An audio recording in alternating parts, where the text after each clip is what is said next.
며칠 전에 프로그램 보다 보니까 2025년을 맞이하면서 많은 뉴스들이나 이런 소식들을 보면은 올해 있었던 희소식들 또는 큰 뉴스거리들이 많이 올라오는 것을 보게 되었습니다. 여러 가지 일들이 세상에선 일어났습니다. 정말 수많은 일들을 일어났고 그 중에 어떤 것이 더 좋다 나쁘다 할 수 없을 정도로 정말 많은 일들이 있습니다.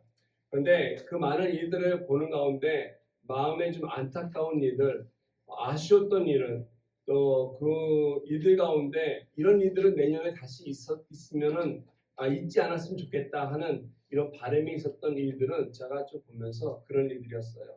다른 것보다도 사람의 생명이 이루어지는 일, 즉 사망하는 일, 교통사고나 또는 어떠한 재난이나 또는 죄로 인해서 인명피해가 일어나서 또는 전쟁을 통해서 이와 같이 사람의 생명을 잃어가는 일들은 내년 다가오는 2025년에는 일어나지 않았으면 좋겠다. 이런 마음이 들었습니다. 그런 뉴스들 가운데 어떤 뉴스가 또 하나 있었냐면 안타깝게도 그 많은 것들 가운데 다른 많은 것은 타에 의해서 목숨을 잃었던 것이 있는데 안타깝게도 스스로 목숨을 잃어버렸던 그런 수많은 사람들의 이야기 또한 있었다는 것입니다. 세상에는 자기가 원해서 또는 자기가 원해서 원치 않아서 원치 않고 또 기대하지 않지만은 생명이 다해서 이 세상을 떠나는 사람들이 있습니다. 그럼에도 불구하고 이 세상을 살면서도 이 세상에 대한 많은 원망이 있고 아픔이 있고 여러 가지 어려움이 있어서 그런지 그것을 이기지 못해서 스스로 생명을 끊고 그리고 이 세상을 등지는 사람들이 많다는 것입니다. 호주에서는 20대에서 30대 자살 비율이 굉장히 높다라고 하는 이야기가 되었습니다. 전 세계적으로 이러한 자살이라고 하는 스스로 생명을 잃어버리는 일은 호주뿐만이 아니라 특히 많은 선진국들에서 많이 일어나는 것이기 때문에 이런 것을 방지하기 위해서 유엔에서는 세계 자살 예방의 날이라는 것까지 정해놓으면서 캠페인을 벌이지 않습니까? 우리 사람의 생명이 매우 소중하다는 것. 그래서 정말 힘들고 어려워서 이 세상을 등지고자 할 때 전화 한 통을 통해서 다시 희망의 소리를 듣고 다시 살아갈 용기를 얻고 그리고 이어서 살아갈 수 있도록 힘을 주는 이러한 캠페인도 벌이고 있습니다. 그럼에도 불구하고 정말 많은 사람들이 이 세상에서 안타깝게도 생명을 잃고 있다는 것입니다. 여러분 한국은 어떻게 아시겠습니까? 한국도 굉장히 많은 사람들이 이 자살한다고 합니다. 그 자살의 제일 첫 번째 이유는 무엇이냐면 우울증이라고 하는 것이죠. 우울증. 우울증에 의해서 한국성이 8명 중 1명이 이와 같이 생명을 잃어간다는 것입니다. 한국 보니까는 인구 전체 12.5%가 이처럼 자살로서 생을 마감한다고 합니다. 정말 높은 비율입니다. 높은 비율입니다. OECD 국가 중에서 한국의 자살률 1위라고 하는 통계를 갖고 있다고 합니다. 이걸 보면은 정말로 많은 사람들이 잘 살고 있고 잘 먹고 있고 좋은 곳에 있으면서 불구하고 왜 이런 것들을 같이 누리지 못하고 공유하지 못해서 이 등을 지고 있는 것인가? 정말로 안타깝게도 많은 사람들이 같은 마음을 품고 같은 것을 보며 즐기지 못한다는 것이 너무나 가슴이 아플 때가 있었습니다. 왜 그랬을까요? 왜 이와 같이 많은 사람들이 전 세계적으로 좋은 곳에 살면서도 이처럼 한 해를 다 마무리하는 가운데서도 열심히 살지 못하고 생을 마무리한 이렇게 자신이 목숨을 끊고서 이 세상을 떠나는 것일까 생각해 봤습니다. 교육일까 또는 물질일까 정치일까 무엇이 그를 힘들게 하는 것일까 많은 것을 보면은 여러 가지 면에 있어서 물질적인 것은 어느 정도 이해가 될 수 있습니다. 경제적으로 어렵기 때문에 힘들기 때문에 삶이 고달프기 때문에 등질 수는 있으나 만약에 그것이 어떤 이유라면은 어떻게 보면은 이 세상의 모든 가난한 사람들은 다 그들처럼 생을 마무리할 수밖에 없을 것입니다. 근데 그렇지 않거든요.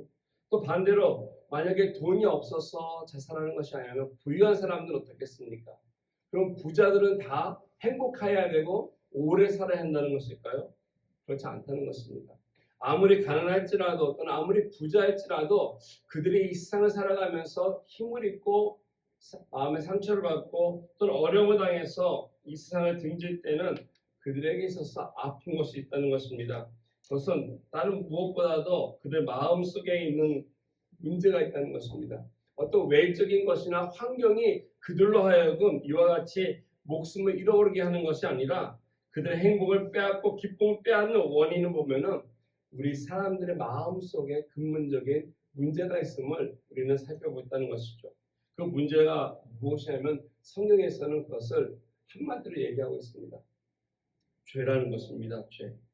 죄가 우리로 하여금 우리들의 삶을 고통스럽게 하고 아프게 하고 짓누르게 하면서 이것이 처리가 되지 않기 때문에 우리가 아무리 좋은 음식을 먹어도 아무리 좋은 환경에 살아도 아무리 좋은 것을 본다 할지라도 우리가 그것을 누리지 못하고 기뻐하지 않고 행복하지 아니하고 살아간다는 것입니다. 우리 삶 속에 알게 모르게 있는 이 죄라고 하는 것이 우리 사람들로 하여금 우리들의 생명까지도 위협할 정도로 무서운 씨앗이라는 것을 우리는 잊지 말아야 한다는 것입니다. 이 죄가 우리를 굴레씌우고 억압하고 이것이 우리로 하여금 사슬이 되어서 이 세상 속에서 행복이나 감사나 기쁨이 아니라 고통과 아픔과 그리고 끊임없는 근심거리 속에서 우리를 머물게 한다는 것입니다. 어떻게 하면 만약 우리가 인생 살아가면서 이와 같이 부정적인 것에서 벗어나서 살아갈 수 있을까? 영국의 노벨상 작가인 스머스 모엠이 이런 얘기했습니다. 우리 사람은 인간의 굴레에 빠져서 살아간다. 우리는 모든 사람들은 이러한 굴레가 있다는 것입니다. 근데 이러한 굴레를 그는 이렇게 얘기했습니다. 인생은 페르시아의 양탄자와 같다라고 표현했습니다. 여러분 아마 양탄자를 아실 것입니다. 페르시아 양탄자는 그 모양이 패턴이 계속 이어집니다. 똑같은 패턴이 하나가 끝나면 그 다음에 이어지고 인생이 마치 그렇게 패턴이 되어 있어가지고 마치 하나의 문제가 해결되면 또 다른 문제가 비슷한 게 또 생기고 또 생겨서 그 인생이 끊임없이 힘들게 한다는 것을 이야기해주고 있습니다. 하나를 벗어나면 또 하나의 굴레가 씌워져서 고민하고 힘들어 살아가는 것. 이와 같은 것이 우리 인생이라고 이 세상 사람들은 표현을 하고 고개를 끄덕이고 살아가는데 혹 저와 여러분들은 어떤지 모르겠습니다. 저와 여러분들이 살아온 2025년도도 하나의 문제가 해결되면 또 다른 문제가 비슷한 것이 또 생겨서 우리를 계속해서 끊임없이 제자리 걸음을 하도록 하지 않았는지요. 사람들에게 있어서는 말은 다 할 수 없겠지만은 알게 모르게 그들의 마음을 꼭 붙잡고 있는 것이 있습니다. 앞으로 나가고자 하지만 나가지 못하도록 막고 있는 것이 있고 붙잡아서 계속해서 기쁨이 아니라 감사가 아니라 힘듦과 고통과 아픔을 누리게끔 하는 그래서 그로 인해서 그들의 인생이 정말 이 세상에서 등지고 싶어하는 이러한 환경을 만들고 그 마음속에 깊은 죄악이 그를 꼭 짓누르게 하는 이와 같은 삶을 살고 있다는 것입니다. 어떻게 하면 이와 같은 어려움 속에서 우리 인간들은 벗어나서 자유롭게 좀 살 수 있을까? 오늘 뭉툭한 말씀을 계속 묵상했습니다. 우리가 주중에도 이 PT를 말씀이었기 때문에 계속 보면서 이 말씀 속에서 우리에게 하나님께 주시고자 하시는 참된 어떤 해결책이 있다면 무엇이었을까? 오늘 사도 바울은 이런 권면의 말씀으로 우리가 기쁨의 삶에 대해서 이야기해주고 있습니다. 1절 말씀에 보니까 끝으로 나의 형제들아 주 안에서 기뻐하라 라고 얘기하고 있습니다. 주 안에서 기뻐하라. 우리가 살고 있는 이 세상은 기뻐할 수 없는 이와 같은 환경과 또 내 마음인데 오늘 바울은 우리 향해서 주 안에서 기뻐하라 라고 얘기하고 있습니다. 이 기뻐하라 라고 하는 이 말씀을 성경 원어를 보면은 사실 이거는 명령조로 되어 있다는 것입니다. 헬라어 문법상 현재어인데 이거는 명령조이기 때문에 무슨 얘기하냐면 끊임없이 계속 강조하고 있는 거예요. 컨티뉴티를 얘기하고 있어요. 계속해서 기뻐하라라고 하는 이런 의미입니다.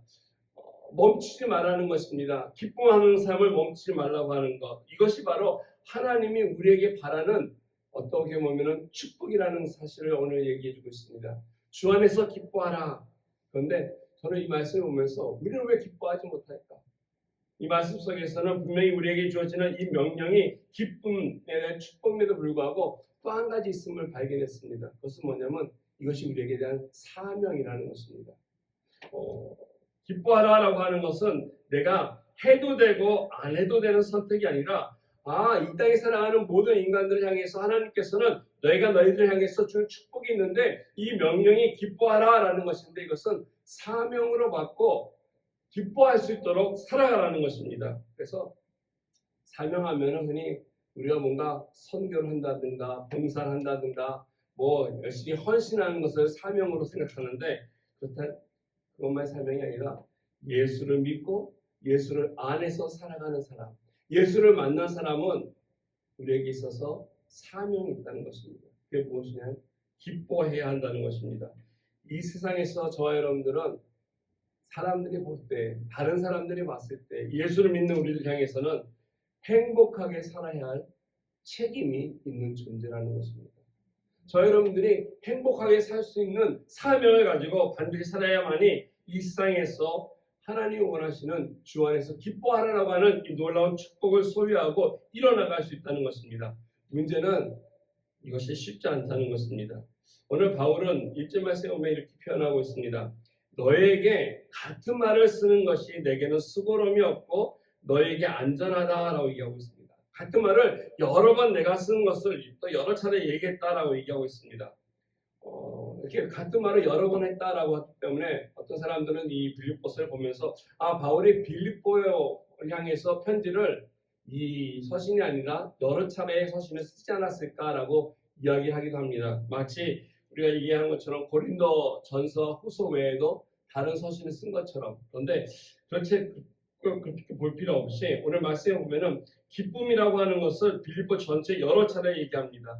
우리가 이미 봤듯이 1장 4절에 보면은 기쁨으로 간구한다라고 바울은 얘기합니다. 그가 감옥에 있으면서도 기쁨에 대해서 언급을 합니다. 1장 18절에는 기뻐하고 기뻐하리라라고 얘기하고 있습니다. 자기 주어진 일을 통해서 기뻐하고 얘기하고 있고요. 2장 4절에 보면 나의 기쁨을 충만하게 한다라고 하면서 끊임없이 그가 지금 빌립보 교회에서 자기 마음속에 자기 상황 속에 기쁨이 있음을 얘기하고 있습니다. 2장 18절에 보면은 너희도 기뻐하고 나와 함께 기뻐하라 얘기하고 있고, 그리고 4장 4절 보면은 주 안에서 항상 기뻐하라 내가 다시 말하노니 기뻐하라. 정말로 바울은 이 기쁨이라고 하는 것을 내가 예수를 믿고 예수를 전하는 사람으로서 올라 살아가면서 사명처럼 생각하고 여기고 기뻐하는 데 힘쓰고 있는 것을 얘기하고 있다는 것입니다.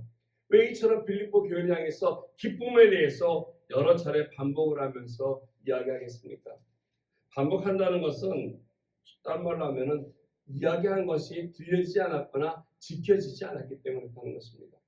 오늘 저와 여러분들의 삶 속에서 기쁨이 없다면은 반드시 다시 들어야 할 말일 것입니다. 말을 하고 또 말을 해서 이 말씀이 우리 삶 속에 심어져서 정말로 이 기쁨이라고 하는 거, 기뻐할 수밖에 없는 거, 기쁨을 가지고 살아가야 한다는 거, 이게 그냥 감정이 아닌 사명으로서 마땅히 기쁨을 통해서 하나님께 영광 돌리고 그 기쁨의 삶을 통해 하나님 앞에 나아갈 수 있는 것, 이것이 저와 여러분들에게 오늘 책임으로서 다가와야 한다는 것입니다. 근데 왜 이렇게 쉽지 않을까? 왜 이렇게 어려울까? 우리의 삶을 아무리 바라보아도 겉모습은 괜찮아 보이고, 그리고 겉만 보이기 때문에 우리가 속을 살펴보지 않기 때문에 우리 삶 속에 이 기쁨의 근원인 내면 속에서부터 올라오지 않기 때문에 하는 것입니다. 우리 안에 보면은 깨지고 부서진 것이 많습니다. 많은 것들이 아픔과 또 고통의 시련들이 있었던 것들이 있습니다. 지나온 시간들을 보면서 안타까웠던 것들, 아까웠던 것들이 있습니다. 그래서 이 안에 그런 것에 대한 우리들의 부정적인 생각들, 또 마음들이 남아있기 때문에 우리가 하나님 앞에 나왔을 때 기뻐하지 못하는 우리들의 죄스러운 모습이 있다는 것입니다. 이것을 제거하지 아니하면 우리는 하나님 앞에 기뻐할 수 없을 것이고 또 행복한 삶을 이어갈 수 없을 것입니다. 어떻게 하면 우리 마음속에 있는 이와 같은 죄에 대한 짐과 고통을 벗어버리고 나아갈 수 있겠습니까? 오늘 2절 말씀에 보면 사도 바울은 이것을 먼저 없애야 하는, 없앨 수 있는 방법에 대해서, 길에 대해서 소개하고 있습니다. 첫 번째 보면 2절 보니까 개들을 삼가고 행악하는 자들을 삼가고 몸을 상해하는 일을 삼가라면서 우리들의 삶 속에 나를 묶고 있는 죄라고 하는 것, 부정적인 거, 이게 아픈 것들을, 고통들에 대한 것들을 어떻게 없앨 수 있는지를 얘기하고 있습니다. 여기 몸을 상하게 하는 자들이라고 하는 표현이 있는데 옛날 성경에 보면은 이 손할례당이라고 이렇게 번역이 되어 있습니다. 손할례당, 말 그대로 이 몸에 이렇게 칼을 대가지고 칼로 벤 사람을 얘기하고 있습니다. 유대인들을 얘기하는 것입니다. 사도 바울이 가는 곳마다 복음을 전할 때마다 부딪혔던 사람들, 가장 힘들게 했던 사람들이 다른 나라 사람들이 아니라 바로 유대인들이었습니다. 그들에게 복음을 전하면 그 복음이 튕겨져 나왔고 복음이 들어가지 않았습니다. 오히려 그 복음을 해방했고 방해했습니다. 그래서 유대인들이 강조하는 것이 무엇입니까? 이 바울이 전하는 것은 잘못됐다는 것이죠. 우리가 예전부터 지켜오던 것이 있는데 그것은 바로 율법이고 또 우리가 지켜야 할 날이 있는데 그것은 안식일이다라고 하는 그들의 율법을 강조하는 것입니다. 그래서 가는 곳곳마다 할례를 강조하고 율법을 지키게 하고 안식일을 지키게 함으로써 예수 그리스도의 복음을 전했던 바울과 반대했던 많은 유대인들을 이야기하고 있는데 이들을 향해서 오늘 바울은 바로 거짓 교사들 또는 개라고 표현하고 있다는 것입니다. 예전 같으면은 오늘날 같으면 진짜 개를 애완견으로 대접을 잘하지만은 과거에는 그렇지 못했다는 것이죠. 사람보다도 못한 대접을 받은 이 개와 같은 사람, 개와 같은 이런 존재들. 그래서 이런 사람들 향해서 오늘 바울은 아주 혹독하게 이야기하고 있다는 것입니다. 하나님 앞에 우리에게 받은 많은 은혜와 자유를 잊어버리고 마음속에 담아두지 못하게 하는 이 율법과 그 굴레들을 억지로 씌우게 하는 사람들 향해서 오늘 바울은 오늘 아주 날카롭게 얘기한다는 것입니다. 할례에 대해서 많은 사람들이 보면 율법에 대해서 많은 사람들이 이야기하면 이런 것들이 구약에 있기 때문에 바른 것이 아니냐 맞는 것이 아니냐 얘기할 수 있습니다. 창세기 17장에 보면은 할례에 대한 것이 제일 먼저 기록되고 있다는 사실을 우리는 알 수 있습니다. 할례는 다른 것이 아니라 하나님과 아브라함의 약속을 통해서 주어진 것입니다. 약속이 통해서 이 징표로 주어진 것이 할례인데 이 유대인들이 이 징표보다는 그들에게 있어서는 몸에 새긴 그것을 자랑했다는 것입니다. 할례는 단순히 살을 베는 행위가 아니라 하나님과의 관계를 통해서 얻어지는 믿음이 주어지는 것입니다. 예수님 시대나 사도 바울 당시에도 유대인들이 이와 같은 귀한 믿음과 신뢰를 가지고 살아갔다면 바울이 이와 같은 얘기하지 않았을 것입니다. 그러나 그들의 마음이 하나님부터 떠나 있기 때문에 율법만 또는 자기들의 몸에 새겨져 있던 이런 일들만 가지고 있었기 때문에 그들에게 있어서는 하나님 앞에 바로 행하지 못했던 모습들이 있기 때문에 그렇습니다. 그래서 바울은 로마서 2장 28절과 29절에 보면은 이와 같은 일에 대해서 이렇게 얘기하고 있습니다. 무릇 표면적 유대인이 아니요 표면적 육신의 할례가 아니니 오직 이면적 유대인이며 할례는 마음에 할지니 영에 있고 율법 조문에 있지 아니한 것이라. 마음의 할례가 중요하다는 것입니다. 몸에 행해지는 할례가 아니라 그래서 어찌 보여지는 할례가 아니라 참된 할례라고 하는 것, 이것은 우리 마음속의 진정으로 악한 죄악들이 드러나고 그 하나님께 고백이 되고 하나님의 약속을 받은 것, 이것이 참된 할례인데 이것이 바로 오늘날 예수 그리스도의 보배로운 피로 정해질 수 있고 우리에게 주어진다는 것입니다. 예수 그리스도 앞에 나왔을 때 예수의 피를 통해서 우리 마음속에 참된 할례를 받고 성령을 통해서 그의 능력으로 체험되어서 하나님 앞에 바로 세워지는 것, 이것을 오늘 바울은 우리에게 말씀해 주고 있습니다. 이와 같이 이것을 씻어내고 나아갈 때 우리 삶 속에 바른 일들이 주어지고 예수 그리스도를 믿고 살아가는 우리 삶 속에서 조금씩 참된 모습으로 기쁨과 또 말씀해 주고 있는 행복을 찾아 나갈 수 있다는 것입니다. 그렇다면 어떻게 해야만이 이와 같은 보혈로 정해진 우리의 귀한 할례의 모습, 참된 자유의 모습을 어떻게 소유하며 살아갈 수 있는 삶이 있겠습니까? 오늘 3절 보니까 몇 가지 특징을 얘기해 주고 있습니다. 3절에 보면은 세 가지의 특징이 나오는데 이 다 이제 문법적으로 보면은 현재 분사로 되어 있습니다. 거기 보니까 하나님의 성령으로 봉사하며 그리스도 예수로 자랑하고 육체를 신뢰하지 아니하는 우리가 곧 할례파라라고 얘기하면서 한 단어 한 단어 보면은 할례 받은 자의 삶의 특징을 소개하고 있다는 것입니다. 예수를 믿고 그의 피로 우리가 정말로 하나님 앞에 마음의 할례를 받은 자들 어떻게 살아가야 할 것인가? 첫 번째는 하나님 앞에 예배를 드리는 자가 되어야 할 것입니다. 참된 예배를 드리는 삶이 바로 하나님 앞에 자유롭게 살아갈 수 있는 사람, 하나님으로부터 행복과 기쁨을 누리며 살아갈 수 있는 삶의 모습으로 주어진다는 것입니다. 이와 같은 이들이 나의 힘을 다하는 것이 아니라 할례를 받게 되면, 예수 그리스도를 모시게 되면, 예수 그리스도의 피로 우리의 마음속에 있는 죄악들이 다 도려내지고 성령을 통해서 예수 안에 들어오게 되면 우리 삶 속에 일어나는 일이 있다는 것입니다. 그게 바로 예배라는 사실입니다. 마음의 할례를 받기 전에는 우리가 하나님 앞에 나와도, 아니 교회에 나와도 예배가 아니라, 예배를 참석해도 예배가 아니라 그냥 하나님 앞에 예배를 보고 가는 어떤 행위적인 것만이 있을 것입니다. 그러나 하나님 앞에 참된 할례를 받은 사람으로, 예수 그리스도 앞에 십자가 앞에 나와서 하나님 앞에 정직해 있는 사람으로서 주어진 첫 번째 일이 바로 하나님을 예배하는 일로 나오는 것입니다. 예배를 드리는 일, 이 오늘 말씀에 보면은 예배라는 말은 없고 성령으로 봉사한다라고 말을 하는데, 제가 예배라고 말씀드린 이유는 이렇습니다. 영어 성경에 보면 좀 더 제가 구체적으로 나와 있습니다. 영어 성경에 보면 Sorry of God by His Spirit, 즉 예수님의 그의 영으로서 봉사한다, 섬긴다라고 번역된 이 말씀이 바로 예배를 드리는 것이고, 히브리서 9장과 10장에 보면은 이 똑같은 단어, 여기 나와 있는 라트리오문테스라고 하는 이 헬라어 단어가 똑같이 제사장이 제사를 드릴 때 사용했던 봉사의 모습을 그대로 쓴다라는 것입니다. 그래서 성령을 통해 봉사하다라고 하는 것이 성령을 통해 하나님께 예배한다라는 것입니다.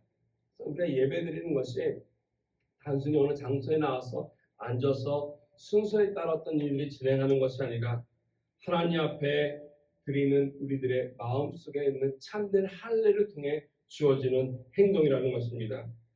요한복음 4장 23절에 보면은 분명히 예수님께서는 말씀하셨습니다. 진리와 영으로 예배를 해야 한다는 것이죠. 하나님 앞에 나오는 자는 진리와 영으로 하나님의 계심을 믿고 나와서 하나님께 참된 예배를 드릴 때 그 안에 그의 말씀이 우리에게 드려지고 그 진리의 말씀이 우리 속에 살아있어서 하나님 앞에 살아가는 삶으로 있다는 것입니다. 성령의 임재가 있는 것이 예배입니다. 많은 사람들이 이렇게 유튜브를 통해서나 또는 많은 교회들을 보면서 오늘날 이 교회에서 예배 드릴 때 그 예배의 모습을 기획을 할 때가 참 많습니다. 어떻게 보면 준비한다고 할 수도 있죠. 옛날엔 준비했었는데 요즘에 기획을 하죠. 그래서 많은 교회 보면은 마치 교회에 나가서, 특별히 큰 교회에 가서 예배를 보면 그 교회의 무대에 있었던 여러 가지의 쇼나 또는 그 모습들을 마치 우리가 보고 돌아오는 것 같습니다. 혹시 여러분 이번에 크리스마스를 지내면서 크리스마스 성탄 예배를 드렸던 다른 교회 모습들 보셨는지요?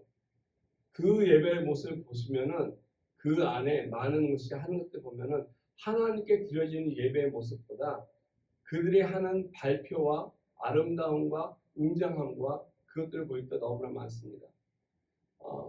문득 보다가 무엇을 보게 되냐면은 카톨릭 교회에서 지금 바티칸에서 크리스마스 때 미사를 드리는 거 봤어요. 뭘 하는지 이해가 되지 않아요.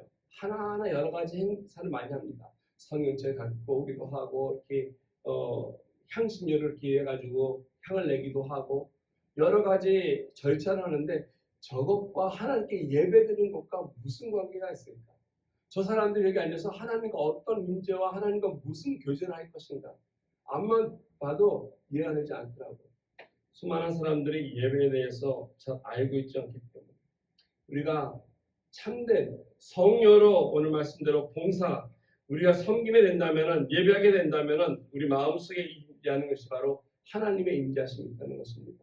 장소가 중요한 것이 아니라 우리가 하나님 앞에 나와서 우리의 마음을 다해서 하나님 앞에 예배 드릴 때 정말로 그 가운데 하나님의 임재하심을 통해서 하나님과 함께함으로 인해 우리가 우리 마음속에 하나님 주신 기쁨이 있고 그 기쁨을 통해서 행복을 통해 하나님 앞에 참된 예배자로서의 모습으로 나갈 때 역사가 있다는 것입니다. 사도행전에 보면은 사도들이 여러 일을 많이 당하는 것을 볼 때가 있습니다. 근데 그들이 어려움을 당하고 있을 때마다 하나님의 인자가 있을 때 그들이 하나님 앞에 기도하고 찬양하고 할 때마다 하나님의 인자하심을 통해 일어나는 역사가 있는데 그것은 뭐냐면은 진동했다는 것입니다. 4장 31절 말씀에 보면 이렇게 얘기하고 있습니다. 비기를 다음에 모인 곳이 진동하더니 우리가 다 성령이 충만하여 담대히 하나님의 말씀을 전한다라고 사도행전에는 기록이 되어 있습니다. 그들이 불을 번쩍번쩍하며 조명을 피고 그 가운데서 어떤 일을 하는 것이 아니라 그들이 한번 단순했습니다. 하나님께 한 마음을 다해서 기도하고 하나님을 향해서 그들이 외쳤다는 것입니다. 그랬더니 그곳에 하나님의 임재하셨고 하나님의 말씀을 전할 수 있었다는 것. 이게 예배입니다. 이게 바로 하나님이 우리 삶 속에 역사하시는 그와 같은 놀라운 일들이 주어질 때 우리 또한 하나님 앞에 영광을 돌릴 수 있는 예배자의 모습으로 설 수 있다는 사실입니다. 저와 여러분들이 우리 올려교회가 다른 것은 몰라도 이 예배에 힘쓰는 자들이 되기 원합니다. 우리 교회가 그냥 모였다 흩어지는 그런 모임이 아니라 정말로 하나님 앞에 나와서 우리가 마음을 다해 드릴 때 하나님의 임재하심을 경험하고 그 임재하심을 통해서 하나님의 능력이 우리 삶 속에 주어졌을 때 내 삶이 하나님 앞에 변해가며 그 가운데 기쁨이 주어지는 참된 예배자의 모습으로 섰을 때 이 세상이 줄 수 없는 행복과 이 세상에서 맛볼 수 없는 그 기쁨이 우리의 심령을 가득히 채우게 될 것입니다. 우리가 이와 같은 마음속에 기쁨이 샘솟을 수 있는 이와 같은 예수 믿는 사람으로 나아갈 수 있는 저 여러분들에게 바라겠습니다. 두 번째로 우리가 마음에 할례를 받고 참된 자유롭게 된다면은 우리는 참된 자랑을 우리 가질 수 있다는 것입니다. 바른 자랑이죠. 자랑거리가 있어야 한다는 것입니다. 오늘 말씀의 3절을 계속 보면 이렇게 두 번째 얘기합니다. 그리스도 예수로 자랑하고 그리스도 예수로 자랑하고 영어 성경에 보니까 Glory in Christ Jesus 예수 그리스도 안에서 참된 영광을 누리는 것이라고 말씀드릴 수 있습니다. 내 마음속에 살아가면서 내 마음속에 이 세상에 대한 욕심과 세상에 대한 관심과 가치가 있는 것이 아니라 세상 것이 들어온다 할지라도 예수 그리스도가 그 안에 계시기 때문에 오히려 이 그리스도를 향해서 우리가 자랑할 수 있다는 것. 옛날에는 내가 크리스찬이라는 것이 이렇게 내세울 것이 못했지만은 그래서 세상의 것을 부러워했고 세상 사람들이 사는 집, 세상 사람들이 사는 차, 세상 사람들이 가지고 있는 어떤 물질, 세상 사람들의 것이 내 마음속에 들어오면서 부러워했다면은 이제는 내가 자랑할 것이 생겼다는 것입니다. 그것이 아니라 예수 그리스도를 통해서 세상의 영광이 하찮아 보이고 시시해 보이고 오히려 예수 그리스도를 만났기 때문에 내 삶 속에 가치관에 대한 변화가 반드시 일어난다는 것입니다. 이것이 바로 오늘 내 마음속에 참된 할례를 받고 참된 자유를 얻어서 하나님 앞에 영광을 돌릴 수 있는 기뻐할 수 있는 그리고 행복할 수 있는 사람의 삶 속에 나타나는 모습이라는 것입니다. 우리 마음속에 알게 모르게 감춰져 있는 이런 상자들이 하나씩 있다라고 누군가가 이야기합니다. 이 상자들을 우리는 나 혼자 있을 때 가끔가다 그것을 열어보는 사람들이 있다고 합니다. 그래서 그 상자를 열어봤을 때 그것을 보고 매우 기뻐하고 소중한다는 것입니다. 다른 사람들은 없어도 나만이 알 수 있는 그 비밀스러운 그 상자. 거기 여러분들은 무엇인지 모르겠습니다. 어떤 사람들은 그 안에 돈을 잔뜩 이렇게 담아두고 있는 사람도 있다고 합니다. 그래서 힘들 때마다 그 상자를 열어서 거기에 쌓여있는 돈을 보면서 흐뭇해하고 기뻐한다는 것입니다. 어떤 사람들은 자신의 학벌이 담겨져 있고 어떤 사람들은 명예와 권력이 담겨져 있다고 합니다. 예수를 몰랐을 때에는 그럴 수 있겠으나 예수를 알고 난 이후부터 우리의 참된 가치가 내 마음속에 혹 그런 보석 상자가 있다면 그곳에 있었던 것이 다른 것이 아니라 바로 예수 그리스도가 되어야 할 것입니다. 화려하다고 해서 보석이 아니라고 합니다. 세상 사람들이 열망한다고 해서 진정한 가치가 그곳에 있는 것이 아니라고 합니다. 하늘나라까지 가서도 그리고 하나님이 인정해 주시는 내 마음속을 기쁘게 하는 참된 가치인 예수 그리스도를 믿고 따라가는 것, 이것이 바로 우리에게 참된 생명이고 진리이고 진정한 사랑이라고 하는 사실, 우리는 잊지 말아야 할 것입니다. 여러분 혹시 이용규 선교사님이라고 아시는지 모르겠습니다. 내려놓음이라고 하는 책 읽으셨는지 모르겠어요. 그 책 읽다 보면은 이용규 선교사님이 참 좋으신 분이고 정말 공부도 많이 하신 분이고 귀하신 분인데 이분이 모든 것을 다 내려놓고 몽골에 가서 선교 사역을 했습니다. 하버드에서 박사학위를 받으신 분이기 때문에 어느 곳에든지 교수로서 좋은 삶을 살 수 있었는데 그것을 내려놓고 몽골에 가서 정말로 그곳에서 예수를 전하면서 복음을 전했던 선교사의 삶으로 살아가는데 그 책에 보면은 이런 스토리를 하나 얘기하고 있습니다. 미국에서 생활하고 있을 때 둘째 아들을 데리고 장난감 가게를 한 적이 있다고 합니다. 2살짜리 아이를 데리고 장난감 가게에 가서 그 아이에게 좋은 걸 사주고 싶어서 갔을 때 이 아이가 토이스토리에 나오는 주인공의 장난감을 손에 딱 잡고 앞에서 사주고 그랬나 봐요. 그래서 가슴에 딱 움켜쥐고 왔다고 합니다. 나오면서 카운터에 와서 계산을 해야 되는데 계산을 어떻게 됩니까? 카운터에 놔야 될 거 아니에요. 근데 이 아이가 그걸 안 놓는 거예요. 장난감을 내려놓지 않으니까 계산할 수 없잖아요. 그걸 내려놔야만이 계산을 할 수 있는데 바코드를 찍을 수 있는데 내려놓지 않으니 계산을 못하는 거예요. 그래서 결국 할 수 없어서 그 아이를 같이 놓고 같이 바코드를 찍고 나왔다는 것입니다. 왜 그렇겠습니까? 너무 때문에 내려놓지 않다는 거. 우리가 이 세상에 살아가면서 가끔가다 내려놔야 하는데 내려놔야지 내게 되는데 내려놓지 못할 때가 많다는 것을 그 아들을 통해서 배웠다는 것을 그 선교사님이 이야기해 주고 있습니다. 분명히 하나님 우리에게 주신 것이 있습니다. 근데 분명히 주셨는데 내가 먼저 내려놔야 할 것들이 있다는 것입니다. 예수님보다 더 귀한 것은 없습니다. 그럼에도 불구하고 우리가 예수님보다 더 귀한 것이 있다고 믿고 붙들고 그걸 내려놓지 않을 때 더욱더 귀한 예수님을 우리는 얻지 못한다는 사실을 잊지 마시기 바랍니다. 참으로 예수님을 만나고 마음에 할례를 받은 사람들, 이것이 정말로 예수님만을 자랑할 수 있는, 예수님만을 기뻐할 수 있는 삶의 특징이 있다는 것입니다. 마지막 세 번째로 우리 마음속에 할례를 받게 되면은 이와 같은 능력을 신뢰하면서 우리는 살아갈 수 있을 것입니다. 참된 능력이 있습니다. 오늘 3절 말씀 하반부에 이렇게 나오고 있습니다. 육체를 신뢰하지 아니하는 우리가 곧 할례파다라고 얘기합니다. 육체를 신뢰한다. 육체를 신뢰한다. 좀 더 쉽게 얘기하면은 이런 말씀입니다. 나를 믿는다. 네, 나를 믿는 존재이다라는 것입니다. 즉 내가 소유하고 있는 것, 내가 가지고 있는 것, 내 방식과 내 경험과 나를 믿고 살아가는 것, 내가 소유하는 모든 능력, 이것을 여기 보면 육체를 신뢰한다라고 표현하는 것입니다.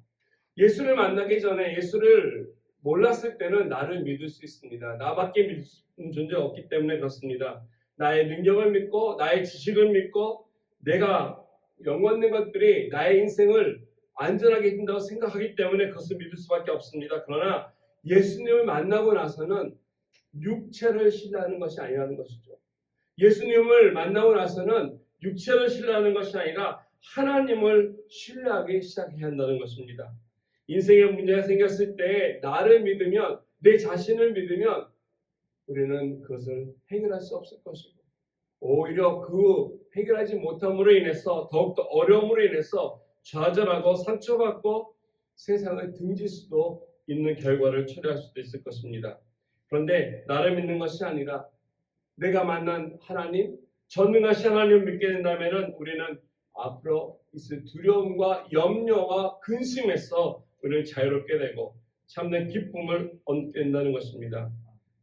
예수 믿는다고 해서 모든 것이 다 해결되고 모든 것이 인생살이 순탄한 것은 분명히 아닙니다. 그럼에도 불구하고 넘어지고 또 쓰러진다 할지라도 그 자리에 머무는 것이 아니라 예수 그리스도를 믿기 때문에 넘어질 때 우리는 붙들림 바 되고 쓰러졌을 때 우리는 들림 바 되고 그와 함께 주님과 한 걸음 한 걸음 나가면서 그 많은 고비들을 주 안에서 승리로 이겨나갈 수 있다는 것입니다.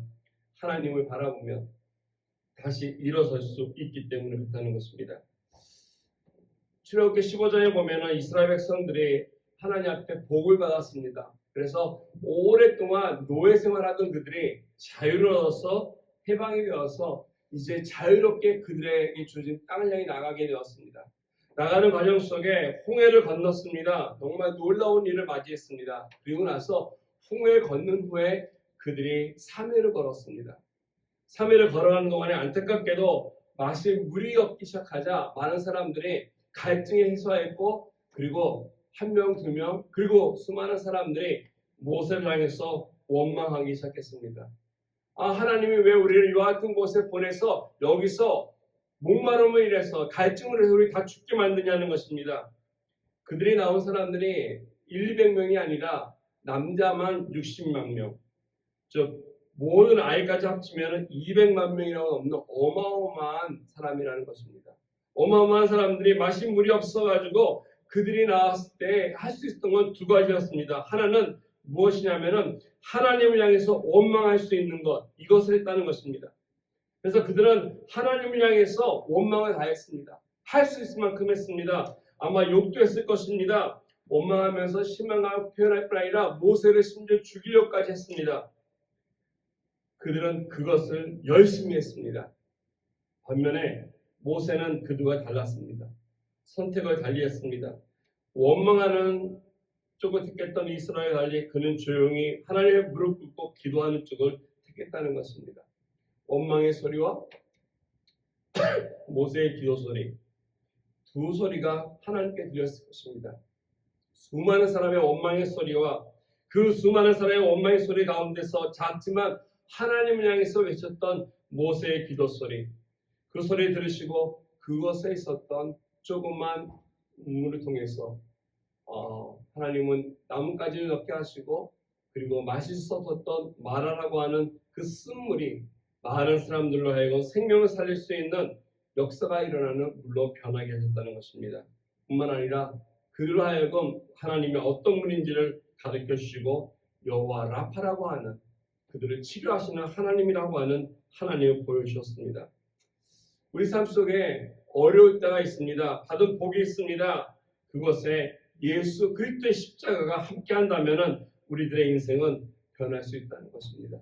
마라와 같이 쓴물이 있을 때도 있습니다. 어려움을 경험할 때도 있지만은 그것 때 우리가 포기하지 아니하고 원망이 아니라 하나님 앞에 기도함으로 나갈 때, 하나님의 능력을 붙들 때 길이 열리고 쓴물이 변하고 단물이 되는 축복을 경험할 수 있는 것이 바로 마음의 할례 받은 사람, 예수 그리스도를 만난 사람.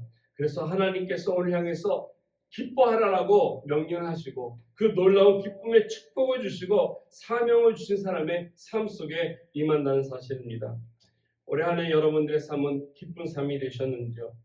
여러분의 삶이 행복한 삶이 되셨는지요? 우리 같이 기도하기 원합니다. 우리 같이 기도할 때 내 삶 속에서 다른 것보다도 다가오는 새해에는 하나님 앞에 좀 더 기뻐할 수 있는 사람, 정말 행복할 수 있는 사람, 이러기 위해서 우리들의 마음속에 있는 죄악들이 하나님께 드려지고 하나님 앞에 회개함으로 나아가고, 그래서 내 마음속에 있는 아픔의 굴레, 고통의 굴레, 마음의 상처들이 예수 그리스도의 십자가로 인해서 치유받고 사함받고 회복되어서 주의 능력이 나와 함께하여서 진정으로 하나님 앞에 영광을 돌리며 기쁨과 행복이 가득 찬 또 새로운 새해를 맞이할 수 있는 저와 여러분 되기를 주님의 이름으로 축원드리겠습니다. 우리 같이 이 시간 기도하며 나아가겠습니다. 하나님께 기도할 때 정말 하나님 내 마음속에 정말 아픈 것들이 다 제거되게 하시고 하나님 앞에 십자가 은혜 안에 정말로 주님께서 주시고자 하시는 능력만이, 기쁨만이, 또 행복만이 있게 하여 주십시오. 같이 기도드리겠습니다. 기도드리겠습니다.